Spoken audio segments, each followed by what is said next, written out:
Uh, Hi, folks. This is very exciting. We have a powerhouse panel here. I won't speak long. My name is Reese Roth. I'm Executive Director at the Center for Sustainable Infrastructure. And welcome to this panel on scaling symbiosis. And by what we mean by symbiosis is really, specifically, industrial symbiosis, which is a Nordic export, a concept really coming out of Denmark that is taking root and catching fire in Washington State and in many places around the world. So it's a wonderful Nordic export, and it's a key link in the clean industry supply chain, in the green industry revolution that Henrik spoke to, and that's very exciting. There's a dirty little secret in that. So you got to not tell other people about this. But when we look at the climate footprint of Washingtonians, nearly half of it is not coming out of the smokestacks and the tailpipes within our borders of Washington State. It's embedded in the products of industry that we're purchasing and bringing into our state from elsewhere. So how do we begin to help our corporations and government source from green industry, clean industry, climate-friendly industry? And how do we begin to become really a hotbed of innovation in the clean industry revolution? So industrial symbiosis is one of the key strategies for that. And I'm very excited. We have three people that know a lot about how that knowledge transfer is moving from Denmark to Washington State and the Pacific Northwest specifically, and then two other industry leaders that can help us think about what are the opportunities for Nordic countries and businesses in the U.S. in helping to accelerate this clean industry transformation. So I think we're going to start with Lisbeth Randers.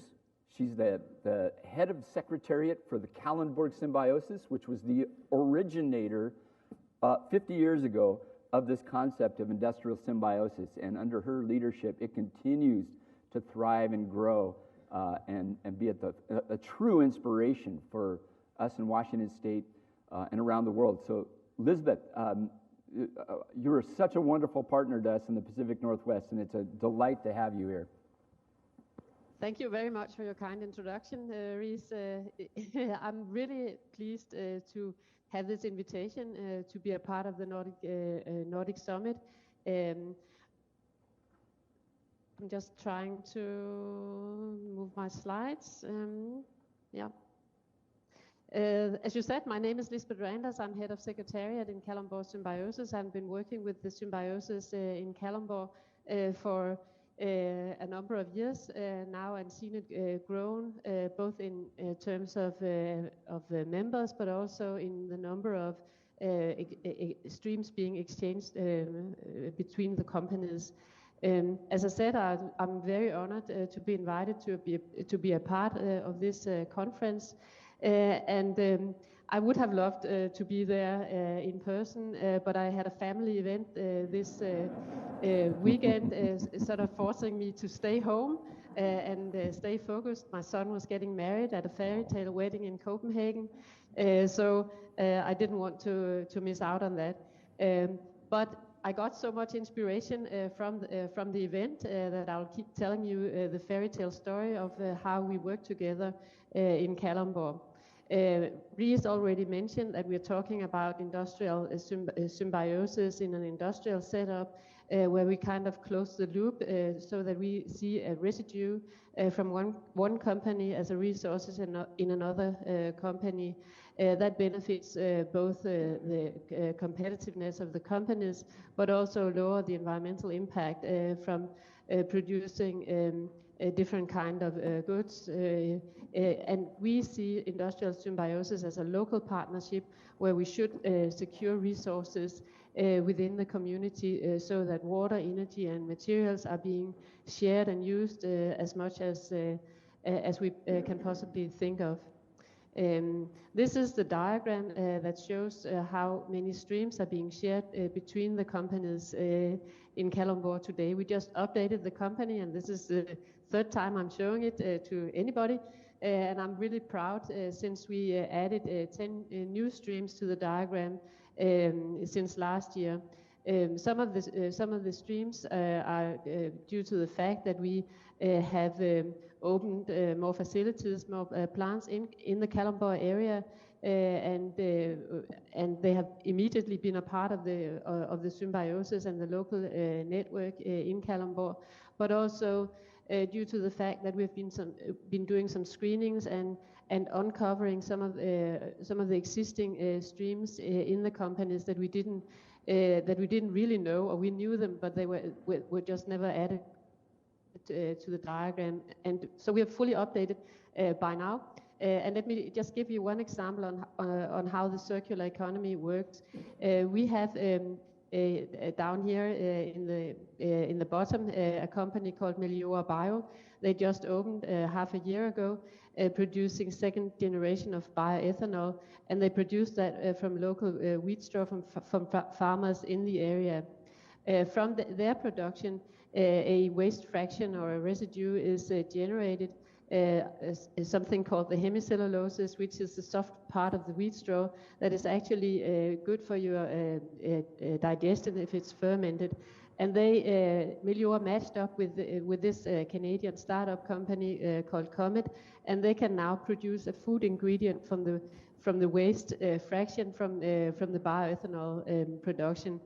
I think this is a perfect example of how a kind of a small symbiosis is embedded in this ecosystem, and we are not done at all by screening and thinking of other ways how more fractions from those companies can be integrated in the existing ecosystem of Kalundborg Symbiosis. So indeed, having an ecosystem that allows resources to be shared between companies is a true value proposition, not only for the companies already in the area, but also to newcomers like Comet, the Canadian company, opening their facility just a couple of weeks ago shows. This is the map of Kalundborg, and as you can see, it's a small town city where industry and private houses are integrated in the local area to a high extent. We also have beautiful nature and farmland surrounding the industry. We have different kinds of companies in the area, but biotech is a significant one, both covering the farmer industry, but also other branches of biotech, like the production of industrial enzymes and prebiotics, and other large branch or industrial area among our members is energy production, covering the production of steam, but also bioethanol and natural gas, as well as different kind of oil products. As a very important part of the Kalundborg Symbiosis are the public partners like the municipality, the utility, and the waste handling company, since they are sort of doing the overall planning of the area and also securing the interest of the people, of the citizens of the area, so that everything is balanced in the right way. And we say that the key drivers behind the symbiosis in Kalundborg existing for more than 50 years is the proximity that we see, the closeness between the companies in the area, but also the amount of trust that is a kind of a DNA in a Danish community, but also built in relations between the companies over a long period of time.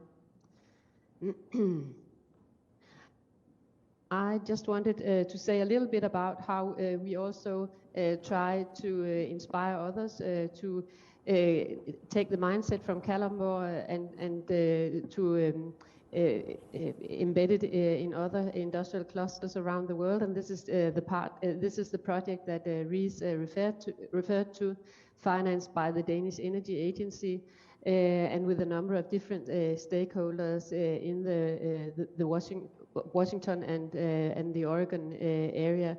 We try to connect them to Danish experts within energy optimization, and to sort of teach them how we facilitate a cluster organization, and how we apply the tools that have been developed over the years. We have just finished a online Symbiosis training course with different sessions where experts introduced tools and ways of facilitating. And in a couple of weeks, we're seeing all the partners in Kalundborg to show them real life and to do more exercise, more training, site visits, and so forth. I just wanted to show you a screen print of one of the online sessions where we had, I think this was from the first time, where no less than 60 persons participated, both from the US, but also inviting the associated partner from Brazil, from Rio de Janeiro, and I even think that we had some partners from Mexico also joining. So we are trying to form a transatlantic Symbiosis network where we can inspire each other and bring the expertise from Danish consultancy companies and sub-suppliers to inspire people to do what we've been doing in Kalundborg for so many years. So basically, this was my fairy tale story of Kalundborg, and I'm looking forward to join the panel and to continue the discussion with you. Wonderful, Lisbeth. Bravo. And we've been benefiting in so many ways from knowledge transfer from Kalundborg and from Denmark broadly around industrial symbiosis in the Pacific Northwest and now elsewhere. Representative Beth Dolio, I've known for quite a while, and I can tell you, maybe not all politicians are admirable, but Representative Dolio has vision, she has tenacity, and she has deep integrity. I can testify to that.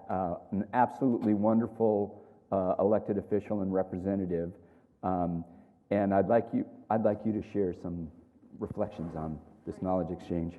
Thank you. I'm glad you consider me to have integrity. Absolutely.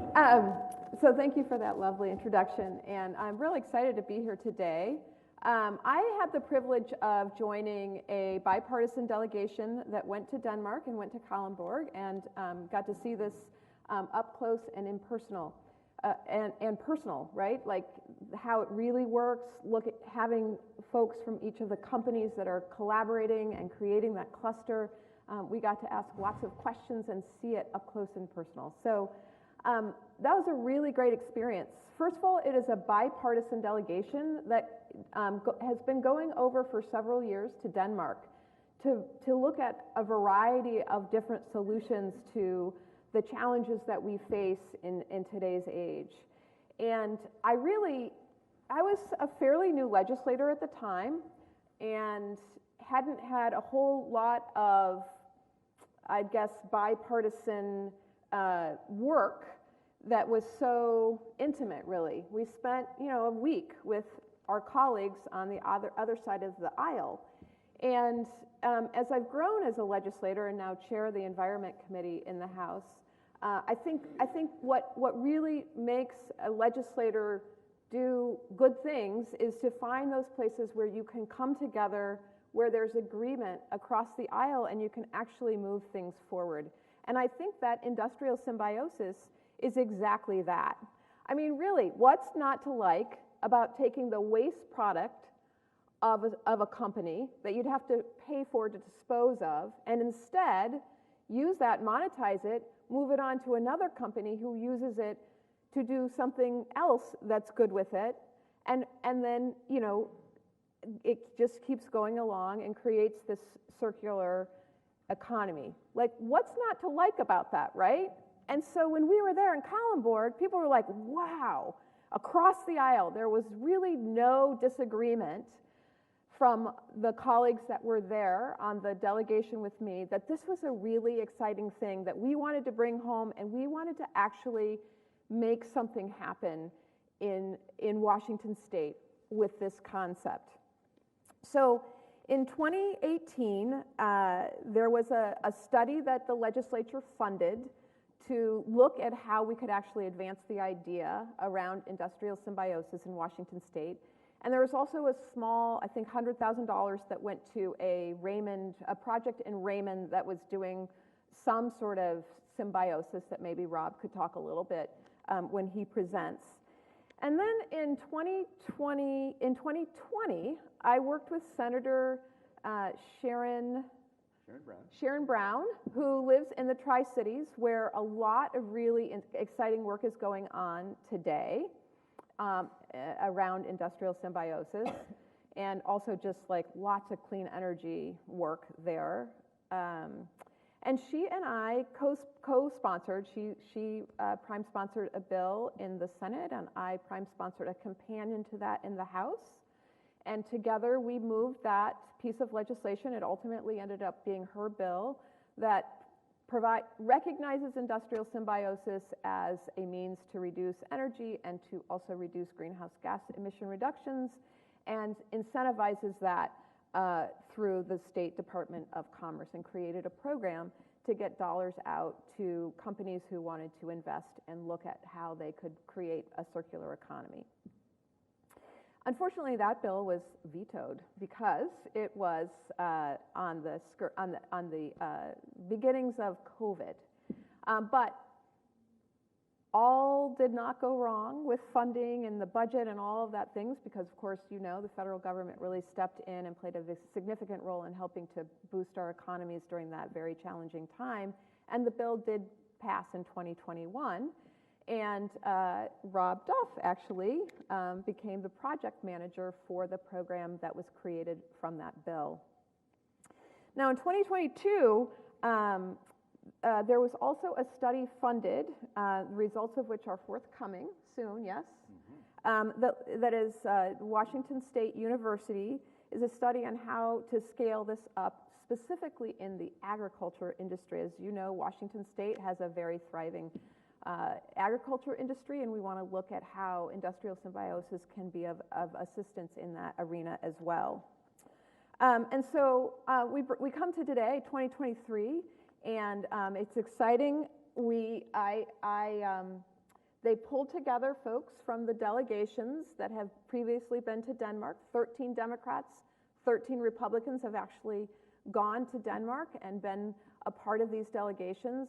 We pulled that together and had some folks, and I have to say, it was really, we sat together and sort of shared what was going on in our communities in this space, and Rob updated folks on what was going on in terms of who was being funded, and it was palpable, the energy in that room coming specifically from the Republicans about, which, you know, it's sort of hard to find that common ground around how we actually move greenhouse gas emission reductions forward. But in this space, there was so much energy in that room, so much energy that I decided to do a whole work session, devote a whole work session to industrial symbiosis and what's going on in our state, and providing that to all of the committee members on the Energy Committee. It was a really great session. It's on TVW if you want to go back and look at it. Super interesting to see some of the really great things in more detail than what Rob is going to now talk to you a little bit about. Thank you, Representative Dolio. And the program that Representative Dolio and her colleagues in the legislature set up, the Industrial Symbiosis Program, is housed at the Washington State Department of Commerce, and it is led by Robert Duff, who's the Green Business Development Director, something to that effect. Yeah, so tell us about that program. Okay, I do have some slides. I don't know if they're going to come up. There we go. All right. I'm going to jump right into it, maybe. A lot of that. Advancing.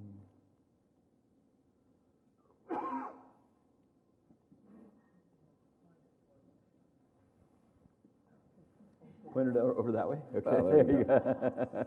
Good. Well, you all know about the circular economy. This is a great graphic from one of our other programs called Next Cycle. I'm not going to spend much time on it. We're getting away from take, make, dispose to the true circularity in our economy. Industrial symbiosis is a great example of that. We'll move right into the general categories that we're excited about in Washington State. Anaerobic digesters are happening all over the place. We took a lead role with our Clean Energy Fund. One of the governor's early victories in his first term is put on the table almost $200 million in the past decade. One of those programs that came out of the Clean Energy Fund is anaerobic digesters for our dairies, and we now have a major dairy that's creating RNG from dairy waste and putting it straight into one of our natural gas pipelines. I'm going to talk about biochar at some length, so I'm not going to go into that. Waste heat capture, we've heard a little bit about that at this conference. We're really excited about it. We're seeing a little bit of progress here in Washington State, and we want to see more. And sustainable aviation fuels, I can't emphasize enough. Me and my colleagues talk about this all the time. We have door knocks from all sorts of companies about sustainable aviation fuel, and we just passed Senate Bill 5447 that provides similar tax incentives and credits that you probably all know about in the Inflation Reduction Act. So something to help all of those door knocks turn into actual companies making sustainable aviation fuel right here. So let's get into our first round of funding that through the excitement generated from these trips that Reese and Representative Dolio just talked about to Denmark and Kalundborg, it really spurred the legislature through that excitement, bipartisan, to pass legislation that made this program available. And this first, I have these paired here. We had 4 projects. Inland Empire Paper is a 100-year-old paper company in Spokane, Washington. Qualterra is a brand new biochar company.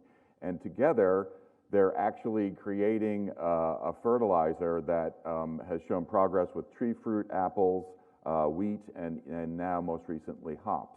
Inland Empire Paper is moved towards sustainability and how they bring in their wood, how they process their wood pulp, where they source their wood pulp, and the energy that they used.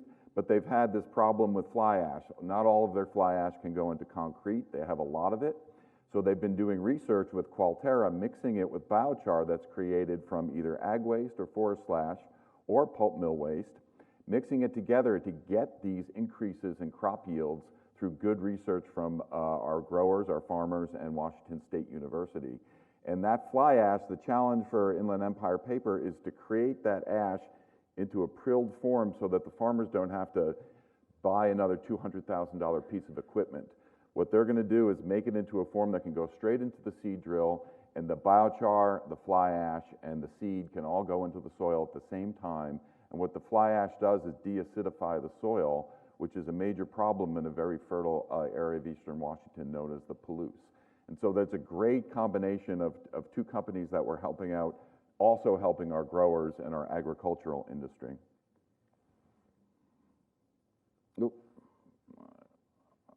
Backwards, sorry. Back.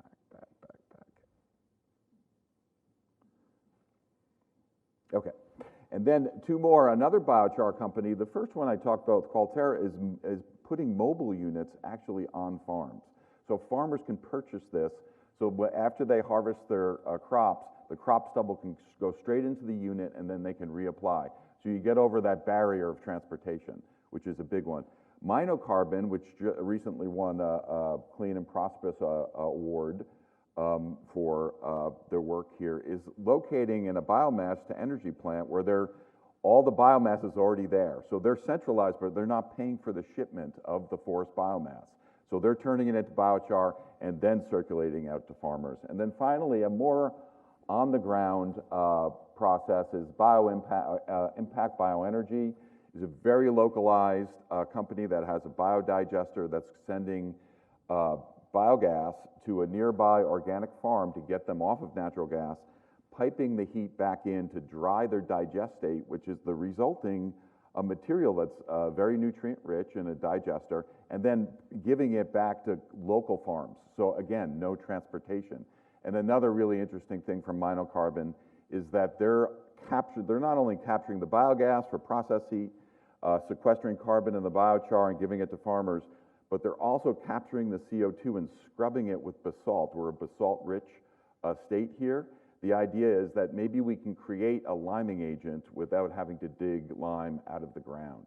And so that's research is being done by our Pacific Northwest National Labs and is very much on the research oriented.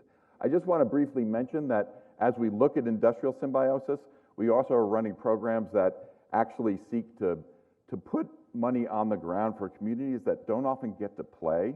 These are very localized grants. We like to call them not the usual suspects. These are small businesses that don't have grant writers, that don't have a lot of resources, that can get to easily applied for money. And we've just started this program. We have 27 what we call seed grants to go with an accelerator. These are communities that need this money and actually can put the money on the ground locally so that we all get to play in the circular economy.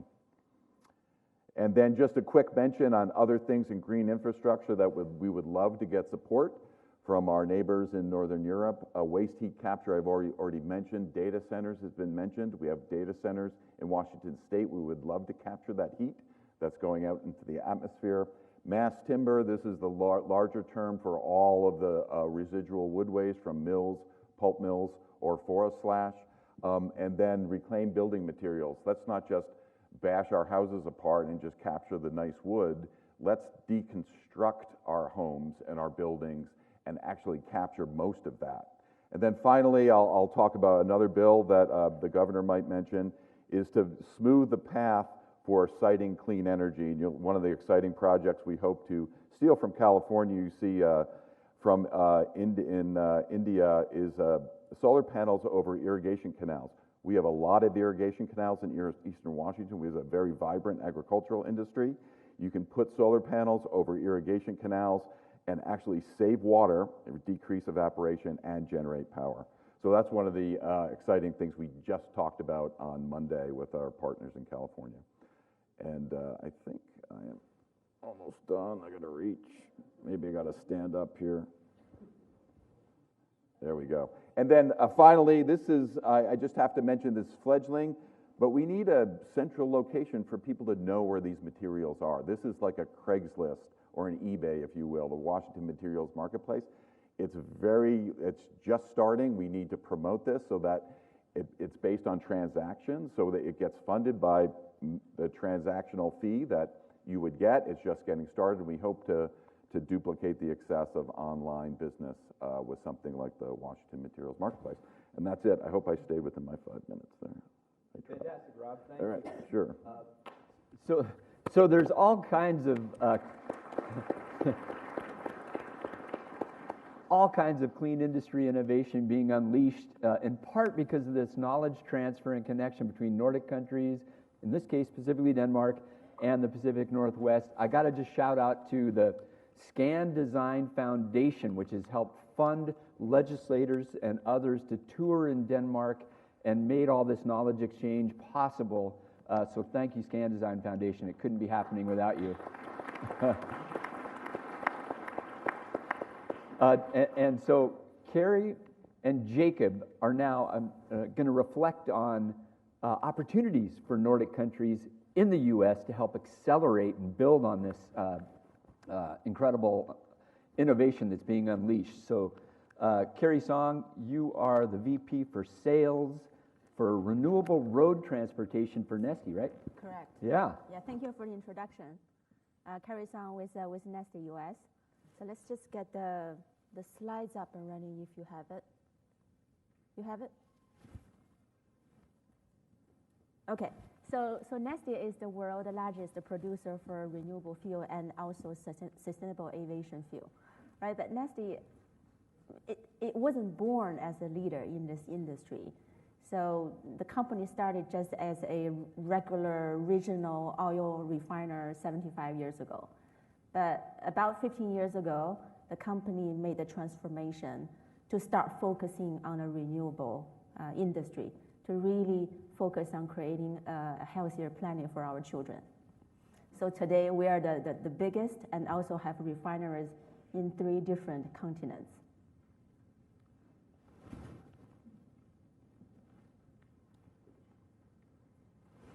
So our business, the beauty for our business is that we are leveraging the carbons that's already existing in the atmosphere, and then we collect, recycle them, and then going through our refining process, and then give them a second life, and then fuel our economy and give the convenience for our lives. And which is different from the fossil fuel that you introduce new carbon from under the ground and then emit into the atmosphere. So that's the primary difference, our renewable fuel versus the fossil fuel. We have 3 different businesses, right? SAF, 80% of the reduction on GHG emission. And then Nestle Re, that's our plastic industry focusing on innovation, driving ingredients coming from pure renewable sources and introduced into the plastic industry. We're also pioneering into collecting really hard to recycle plastic and then convert them into essential ingredients and then introduce them into the sustainable plastic industry production. And then renewable fuel, right? Renewable fuel brings 75% of the life cycle reduction throughout the product cycle. And that is really critical. And again, when we look into our solutions, it is really something that has already been proven, and as a drop-in today's solutions. We are able to leverage all the existing infrastructures, refineries, and storage tankage, and then to introduce them as part of the solution. We have a refinery in California, basically convert from a traditional oil refinery into a renewable fuel refinery. And then we work with Kinder Morgan and then convert their traditional tankage into renewable raw material storage hub in Louisiana. We also leverage the existing Colonial Pipeline transport our SAF into all the way to New York LaGuardia Airport. So again, we are leveraging all the existing infrastructure to really deliver our mission here.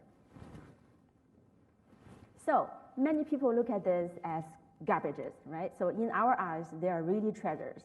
So they're used cooking oils, waste animal fat, technical corn oil. So here I present you a sample of the key ingredients, or we call raw materials, that we use to refine into renewable fuels.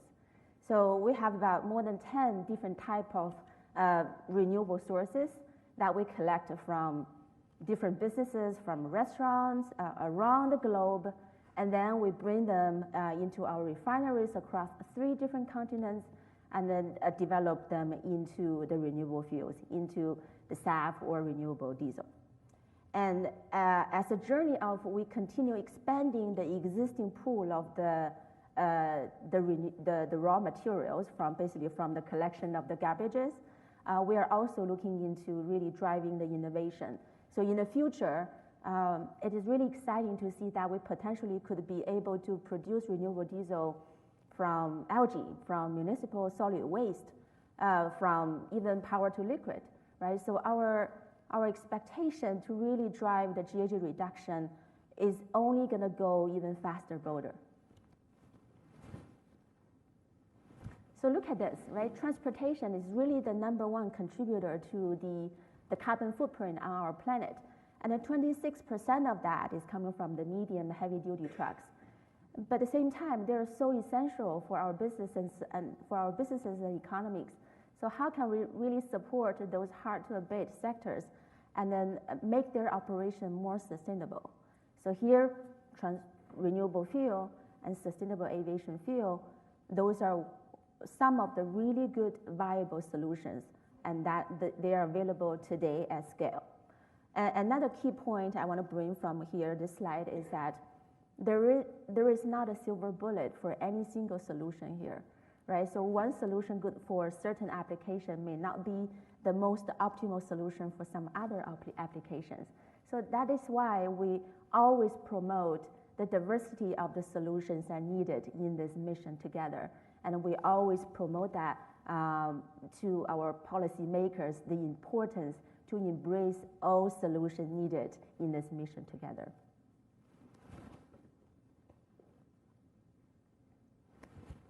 So when we look at our journey here, our strategy is faster, bolder, and together.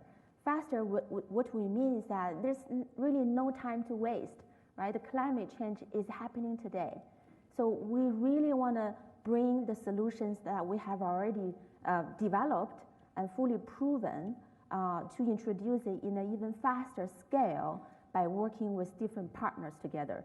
Universities, research institute, government, public sectors, businesses, brand owners, you name it. We need all the value chain partners to work together.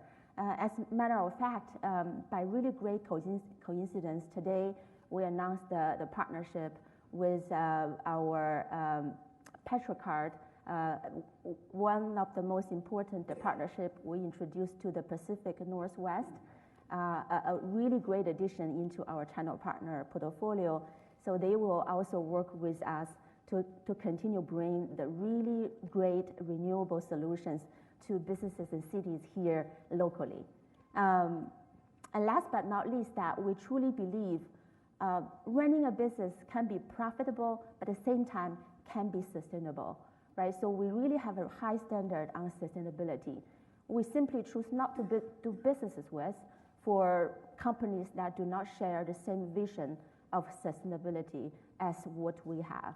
And we really encourage everybody, we're all going to be working together really to drive the transition of having a low carbon future with truly sustainable solutions. Thank you.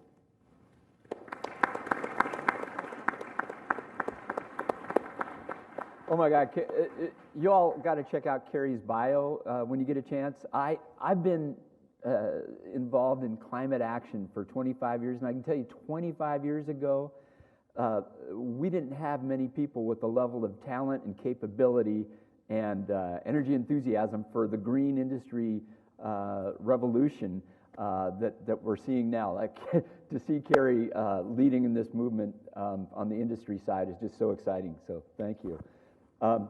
Jacob, you presented earlier. We're running out of time. I apologize. But any reflections on opportunities for Nordic companies in the U.S. or anything else as you heard this panel that you'd like to share? Yeah, I think just a reflection. I think it's nice to see actually that we can help you in a way, because my experience is that often we have a general perception in Europe maybe or Sweden that most new things, new developments, new innovations, they all come from U.S. and then we bring them over and then we build on that. So I think it's nice to see that we can turn it around a little bit and help you out as well, if that's the case. We're grateful. And actually with the Symbiosis, I think Symbiosis is a good example of it. And I actually use the term myself called industrial collaboration, because I think to be successful, I think it's important for each party to focus on what they are good at and help each other out instead. So just industrial collaboration. Yeah. Absolutely. Yeah. Great.